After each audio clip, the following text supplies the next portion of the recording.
Good morning. Hopefully everyone's doing well this morning.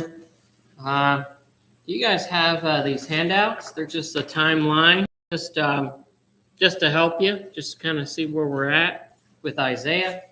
As I say to myself that, with pictures and graphs and things like that kind of helps along with the study, especially when we're studying, going through these prophets. I know sometimes they can get kind of confusing.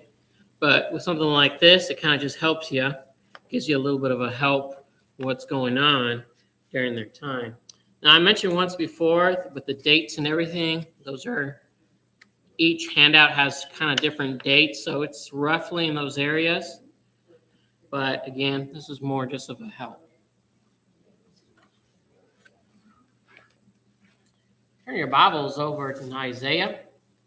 Isaiah, we'll be looking at. I'll give just a little bit of a summary, and then we'll be in lesson number 5 this morning. We'll have to kind of not move too fast, but kind of make some progress. A little bit of a summary, what we've gone over so far. In lesson number 1, it gave us an intro or an introduction to the society of that time. You have kings. Also, you think about the politics during that time, what was happening. We also talked a little bit about, again, the Assyrians going after God's people. And we looked at a little bit with Hezekiah. What did Hezekiah do? When the Assyrians came, what did he do? Did he fall on his own power? Or did he look unto a higher power?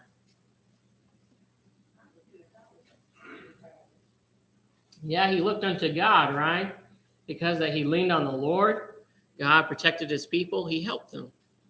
But after that, after everything was kind of okay and done, as sometimes when we go through trials in life, when it's all good and when we're not on our heels anymore, and when there's somewhat of a peace, weeks, months, maybe a year, we kind of get a little, maybe sometimes slack, maybe sometimes too comfortable. It seems what happened with Hezekiah. Hezekiah afterwards started to make alliances, started to lean more on his power and lean on the power of other kingdoms. Remember that time you had the Philistines, great empire, a good king, or not a good kingdom, but had strong armies. Same thing with Egypt as well. All surrounding kingdoms. Hezekiah thought, you know what? Just to be safe, let me make these alliances, even though God said to stay away from these individuals. Stay away from the Egyptians, the Philistines, enemies for a very long time, especially with the Philistines. But he started making alliances. And because of that, Isaiah prophesied against him that you've doomed the kingdom. There will be a day that another nation will come and will take everything. And that great nation one day, later down the years, would be the Babylonian Empire. Of course, during that time, you had Isaiah long past, but you have Jeremiah, who was prophesying. Notice there in your handouts, prophesying to Jerusalem, telling them they needed to change, they needed to act differently. Went so to just renting his clothes or ripping his clothes, going out in the street, hollering and telling the people that, we have to change. Now, of course, during this whole time, I'll save that in just a moment.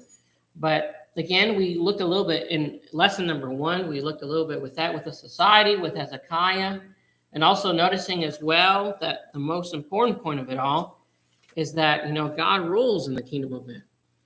We are always to lean on God in times of trials, and during their time, they needed to lean on him. And in noticing that as well, we also talked about that for the longest time, God was leading his people. The people cried out in Egypt through the bondage and through the pain and the suffering, what they were going through.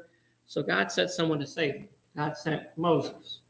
Moses went with his brother and went to Pharaoh. Of course, we remember that whole story. But after all that, getting the 10 Commandments and the law, the people started to, again, they wanted to become like the other nations. We don't want to be just here looking at an invisible God that we cannot see anymore. We want to be like these other nations who we can look up to, someone we can see, someone we can look at, And God was a little displeased with it, but he allowed it to happen. Of course, he talked with, I believe it was Samuel, to look for their king, which was Saul. And again, we go through all that. In lesson number 2, we looked at prophecy and change in Judah. Now, it gives us a great example here, or an example of a leader, which we looked at Samuel. Samuel with God's people going up against the Philistines. The people wanted Samuel to keep praying unto the Lord. And so, again, Samuel did. He leaned on God. That's what we're supposed to be doing, to lean on the Lord.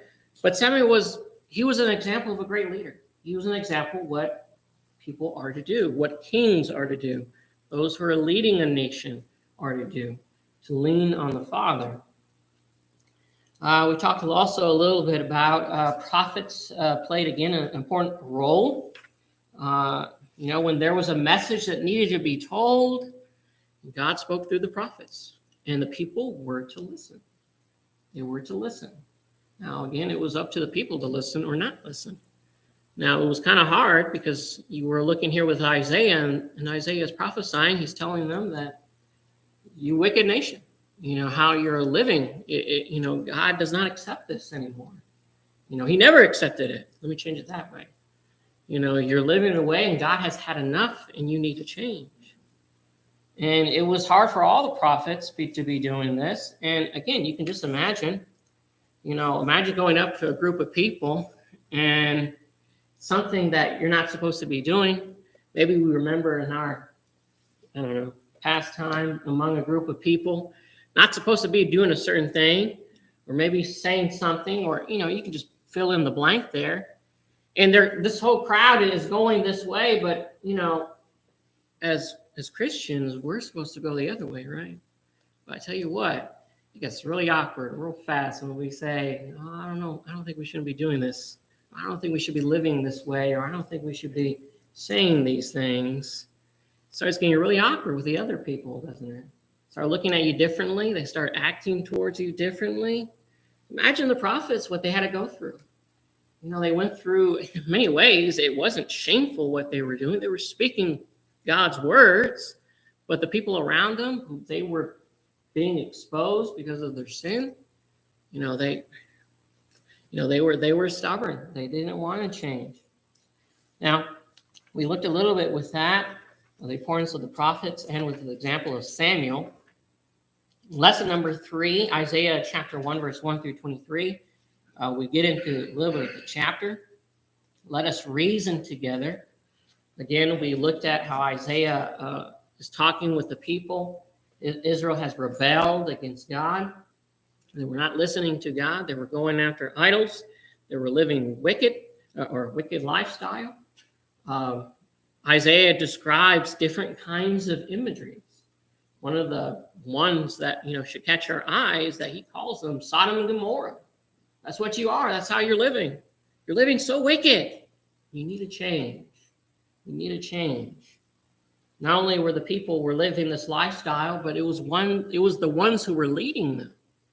The king, the priests, princes, as it described it, leaders. And they were living in the way that not only were they living this wicked lifestyle, this bad example, but they were also suppressing the poor. They were taking advantage of the poor. God wasn't going to stand for that anymore. But again, they were going after false idols, and he also prophesied that those idols were going to be brought low. They were going to be brought down. In lesson number 4, in the house of the Lord, again, we looked at, even though that there is this tragedy, there's this doom that is looming for these people, that Isaiah is prophesying, telling them if they don't change, this is what's going to happen. But there's also a message of hope. And there's a twofold message in Isaiah. There's this doom that's coming to these people who are not listening, but also there is a hope on the other side. There is his remnant, those who are faithful. And another thing we looked at, again, that their judgment was going to come. They were not going to escape that judgment. And again, idols would be destroyed. Now, we get to lesson number 5, parable of the vineyard. Isaiah chapter 5, verse 1 through 23. So again, your Bible's over there, Isaiah chapter 5, verse 1 through 23.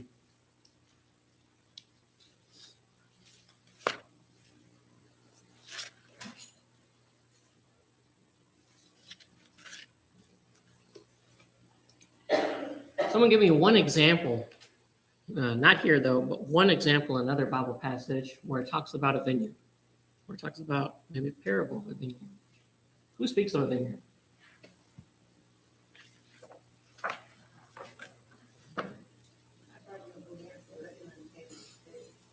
Come again? Oh, I'm sorry. Give me another example where it talks about a vineyard. Another example of a vineyard. Where did we hear that? Well, it talks about a man who let out his land to a husband, and he sent his servants to go speak about the fruits, harvest it like the share, and they killed the servant.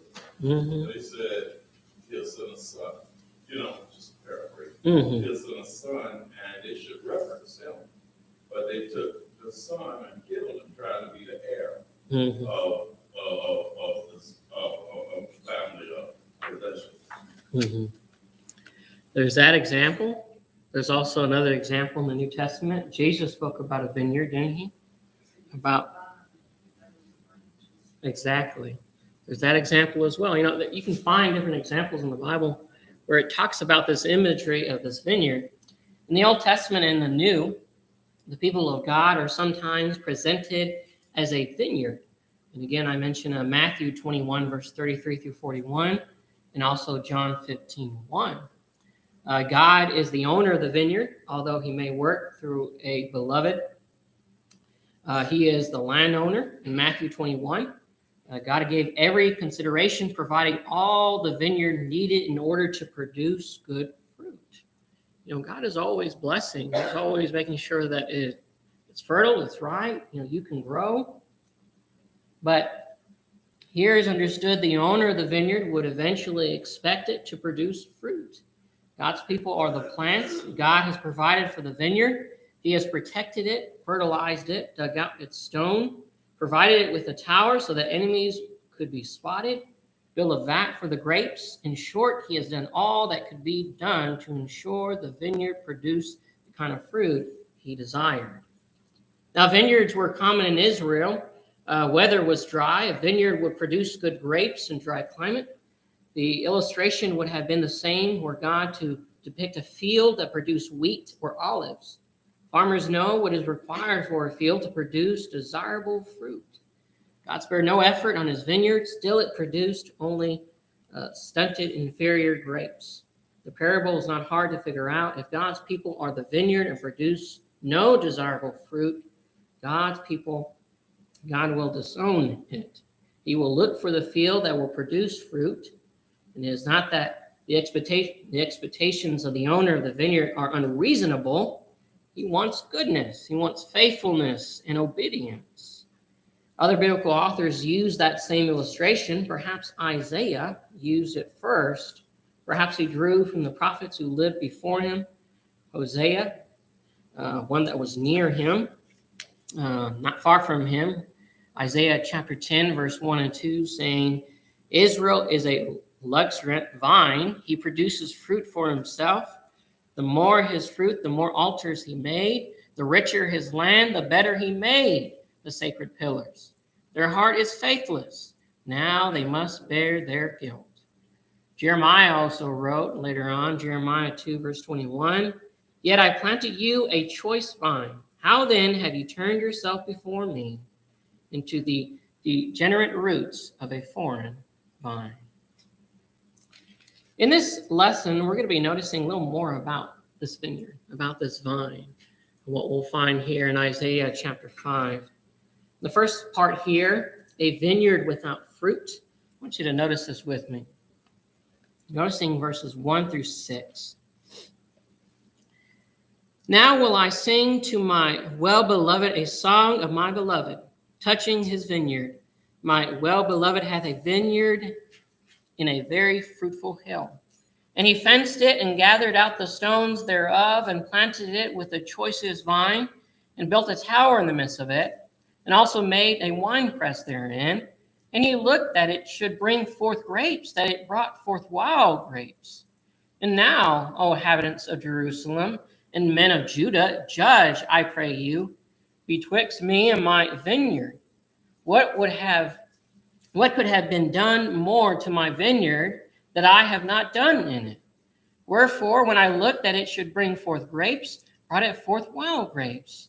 And now go to, I will tell you what I will do to my vineyard. I will take away the hedge thereof, and it shall be eaten up, and break down the wall thereof, and it shall be trodden down. Notice here, we kind of see different elements here, this parable. When the author wrote, let me sing, he apparently was talking of himself. Notice here, the beloved of the prophet is God. The prophet wrote in order to make known to the reader how unjustly his beloved had been treated. God chose Israel to be his vineyard. He searched and he found a fertile hill where the plants would receive all the nutrients they needed. He went further by removing all the stones and searching out the best shoots to plant in the rows. He, the owner, provided a tower in the middle where he could place a watchman. No one can steal from it. The fruit of the vineyard would need processing. The beloved of Isaiah dug a vat where the grapes would be mashed and the juice recovered. Considering all his work, God expected fruit to be forthcoming. But it produced nothing of value. It produced only small, worthless, wild grapes. You know, you think about this and you notice how God has blessed his people. He has always been there for them. He took them out in the land of Egypt. He gave them the law. All these things that he provided for everything what it needed to grow. You know, I'm not sure how many of you are gardeners. I'm not really much of a gardener. I've always wanted a garden, vegetables and things like that. But sometimes when you go out to that garden, you take out the rocks, you break up all the soil and everything. You put all the the soil that has all the nutrients on the other soil, and you mix it together, and then you plant the seeds and you water it. And of course, you have to be patient, right? But sometimes, you're patient. You've done everything you could. I mean, you've even planted at the right season, the right time, but it doesn't grow. It doesn't grow. What do you usually do? If it's not growing, do you just leave it there? Oh, eventually you have to take it out. You kind of have to start over again. God didn't want to do that to his people. He gave them everything they needed, but they weren't giving that fruit. They were going after idols. They wanted to live like the world. They wanted to live like their neighbors round about them. They didn't want to listen to the prophets. I don't want to live that way. I'm used to this way. I want to do what I want to do. And of course, God said that, I'm sorry, but you can't. I've given you all these things. I blessed you all these things. And basically, you spit at my face. A donkey knows its own master, but you apparently don't. I'm going to send a nation. This protection of a wall that you think that you're protected, I'm going to remove it. I'm going to let whoever to come and to conquer you. When the Babylonians came as agile and they knew how to do the war as other kingdoms after them, the Babylonians came and they took them. It is said that it was a great battle when they came for Jerusalem. They came down, wiping all the nations round about. Even the great Egypt could not stand against them. I believe there was a time when many of the nations of the Philistines, the Egyptians, those around about closer to where God's people were, they all united against the Babylonians. And they could not stand against them. The Babylonians wiped them all out, killed many, took many of them as slaves, plucked them out of their own land. You think about that situation, as scary as it is, we have to be careful even in our Christian life as well. But noticing here, let's keep noticing. Now, as the people unfold, or as the parable unfolds, it became clear that a foreign nation with its army was the instrument of God's anger. Assyria was the great power in the world. Small city-states like Jerusalem and Samaria lived in fear. Isaiah spoke in the first instance to Judah and Jerusalem. But God's people were more than Judah. Later in the chapter, Isaiah wrote of God in Isaiah chapter 5, verse 26.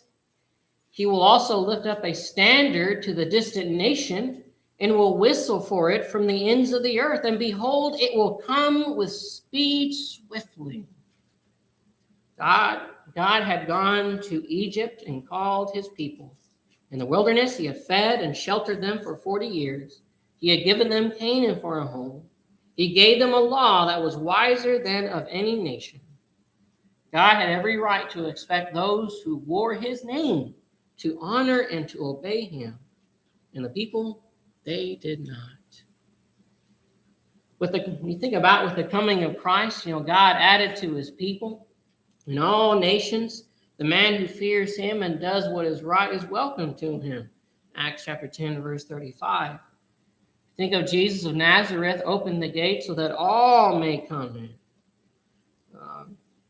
Think of those God's people of Israel, Samaria, the Gentiles. Everyone was welcome. Everyone was welcome for that salvation. But in welcoming everyone, God expected change. He expects change. When trust and obedience to God flower, God's people produce good fruit. And without it, they only hear of Christ. They offer God no acceptance of the gospel. They offer only the things the world in its disobedience offers. In the process, they disgrace themselves and the Creator who made them. Your guys' thoughts here in verses 1 through 5.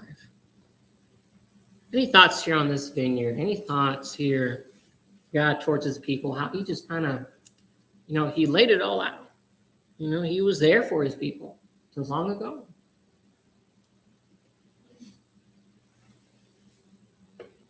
far as the vineyard was the people of Israel. Just like we're the vineyard of Christ today. And unfortunately, back then, the vineyard was not producing anything at all, except for a few kings in the south here and there, what you were saying. But other than that, though, there was a lot of idolatry and a lot of things going on with that. Sin after sin and sin, just because of that happening. Adultery going on and bringing up the children because of that. But if you notice, and it does say Jeremiah does warn them, but they did not listen. Like I said, they were stubborn. They would not listen. And even in the book of Isaiah, around chapter 45, even it says there that the people of Israel will be freed by Cyrus, the king of Persia, after the 7 years. And Isaiah lived way before that time, and still the people did not listen. Mm-hmm. So God, like I said, God did provide for them. They were blessed. God could have wiped them out because of what they were doing, but no, they were just under captivity among the nations around them. And I really think the reason God didn't really destroy them, just wipe them out, because Jesus had to be born a few centuries later. But other than that, though, they deserve to be perished. So we have to be careful as well. Now, we're the vineyard. If we don't follow God's will by not only studying it, we also have to do it. Not only do we have to live our lives, we also have to spread that word among us as well, because that's our work. We're the workers of the vineyard, so we're part of the vineyard. And if we don't do if we're not workers of that vineyard, we also will perish. So we can learn a lot from what happened back then. But God, Jesus has already come. He won't. After this life, there's no more second chances. This is it. So we got to do as much as we can. Be workers of that vineyard. Mm-hmm. Thank you, Brother Vince. That's a really good point. Any other thoughts before we move on?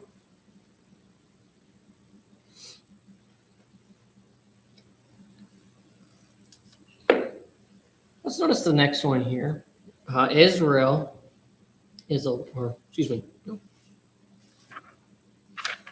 Yes, Israel is the Lord's vineyard, verses 7 through 17. It says this: For the vineyard of the Lord of hosts is the house of Israel, and the men of Judah his pleasant plant.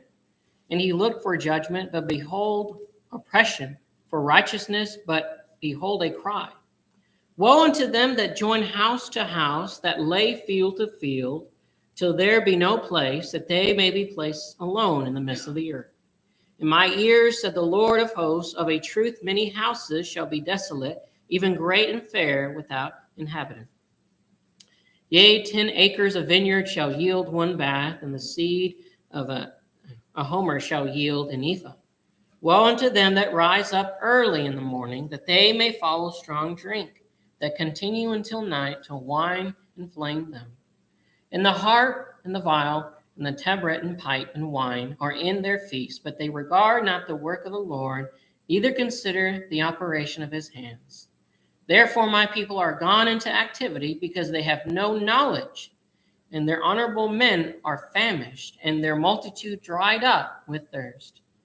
Therefore hell has enlarged herself, and opened her mouth without measure, and their glory and their multitude and their pomp, and he that rejoiceth shall descend into it. And the mean man shall be brought down, and the mighty man shall be humbled, and the eyes of the lofty shall be humbled. But the Lord of hosts shall be exalted in judgment, in God that is holy shall be sanctified in righteousness. Then shall the lambs feed after their manner, and the waste places of the fat ones shall strangers eat. Notice here the prospects for the vineyard should it produce no good fruit. It gives in many ways a frightening imagery. In the parable, Israel and Judah are equally guilty, in which we talked about the southern kingdom, it was all bad. It didn't have any good kings at all. Of course, the northern kingdom had some good kings and had some bad kings, but they were both equally guilty. They weren't listening. The phrase, the Lord of hosts, has been variously understood. Perhaps it is an allusion to God's creative majesty. Perhaps the prophet refers to the starry hosts of heaven. They belong to him. Perhaps the phrase refers to armies. In the words of Jonathan in 1 Samuel 14:6, the Lord is not restrained to save by many or by few. Now, hosts may refer to throngs of men. Somehow the 300 of Gideon were able to put a numberless host of Amalekites and the Midianites to flight in Judges chapter 6, verse 3 and Judges 7:7. Victory does not depend on the size of the army or the armaments of men. God gives victory and delivers defeat as he chooses. Now, Israel and Judah were the plants God cared for. They were his vineyard. But when he looked for the fruits of justice, he found only bloodshed. And when he looked for righteousness, a plaintive cry rose from the poor and the helpless. And after God described the fruitlessness of Israel and Judah, he resorted to a series of woes. The first begins in Isaiah chapter 5 and verse 8, saying, "Woe to those who add house to house and join field to field." The result was to be desolate and shame. Woe to those who rise early in the morning that they may pursue strong drink. In verse 11, who stay up late in the evening that wine may inflame them. Now Isaiah the prophet concerned himself with the justice and righteousness he found in Judah and Israel. He was King Hezekiah's advisor, Isaiah chapter 3, verse 8 and 4. Isaiah chapter 39, verse 5. But we think about ourselves, Christians have not been able to maybe influence kings and governors in every age, but when they have a voice, Christians are to exert whatever influence they have for justice and righteousness, in which we kind of still do. One of my instructors, good instructors, and usually sends out, well, he doesn't do it as much as anymore, but sometimes he'll send out emails to churches, especially in laws or in voting, maybe against something. Usually government, I think the last one was about, I can't remember, it was something to do with the Bible. I can't remember what it was, but it was something. Daily Bible readers.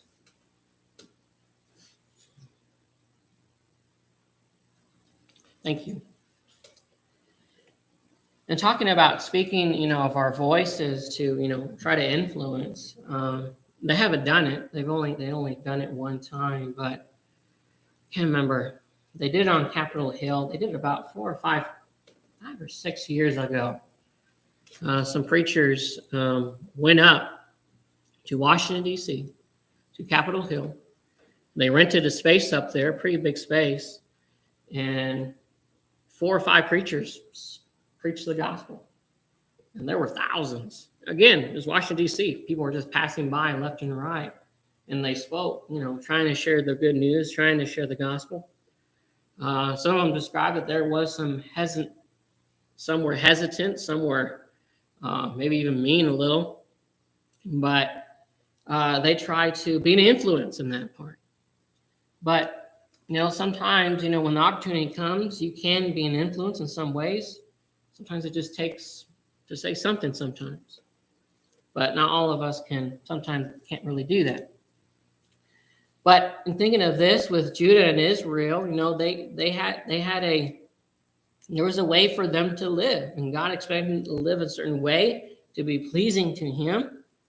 And again, Isaiah's example is that God's people are to lift up the fallen and be there again, because we talked about those who were oppressed, and many were impressed by the leaders and by those who were going about not being a good example, living the life of wickedness, and the poor was taken advantage. And these individuals were going day to day, which of course we're noticing here. It seems it was a festival of the Vineyard, and many of them were going about in their daily life or doing this festival, that everything was just good, that everything was just dandy, but it wasn't. It wasn't. Not with God, it wasn't. Because they needed to change. Before we move on and we look at the series of these woes, which again, he gives a good amount, in verses 18 through 23. It's sad in many ways. Any thoughts here so far?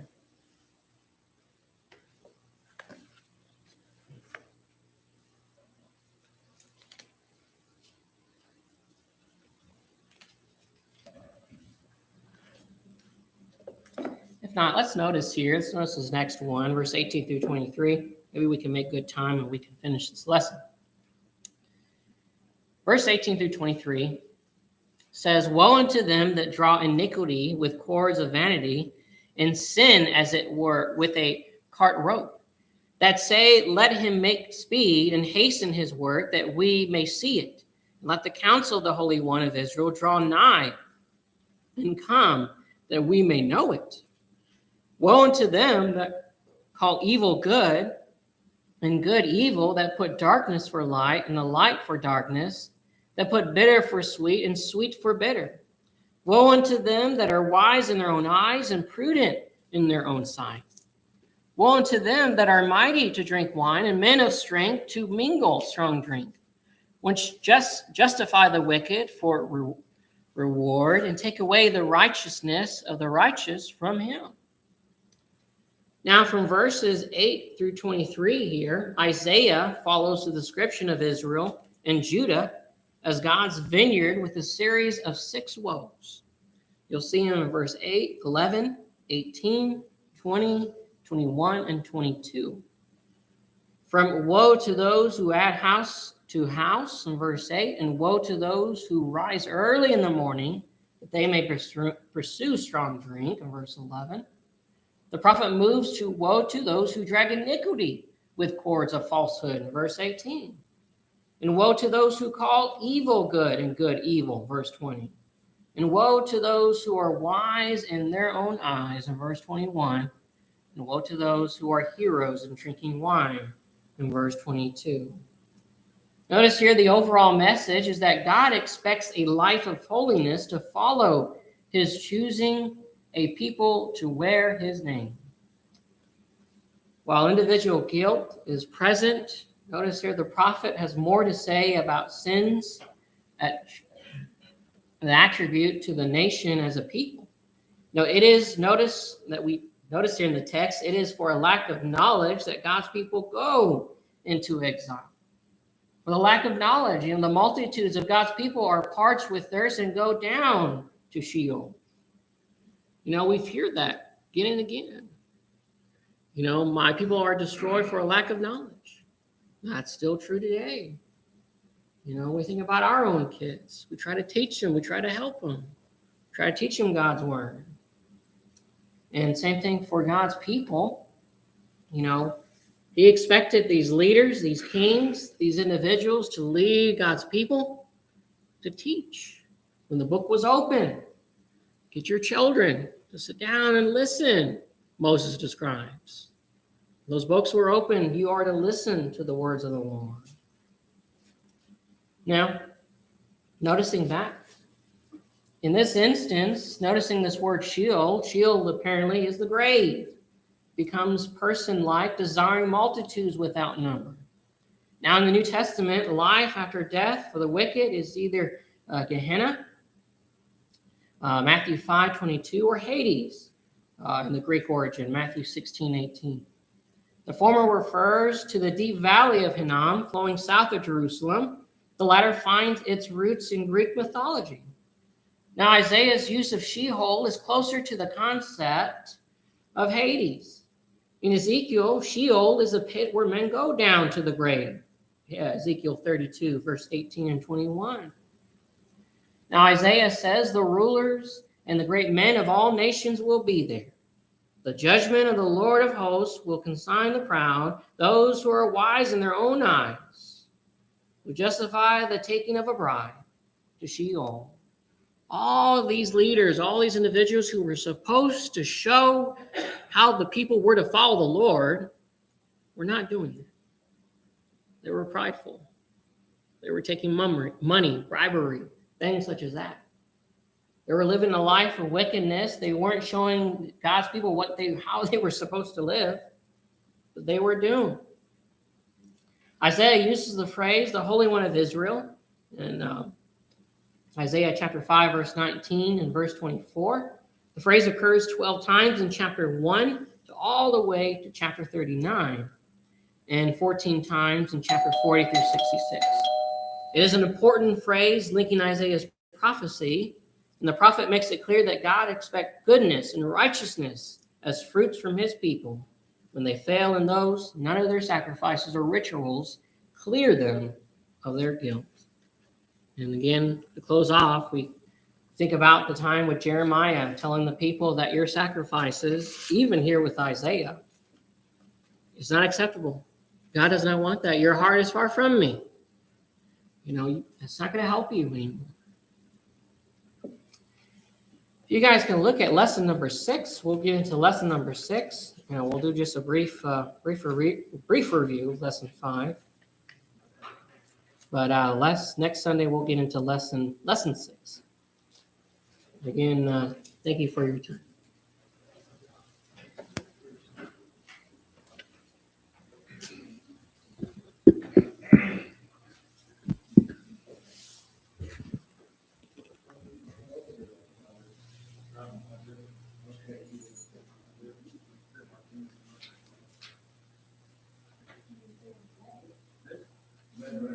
Amen.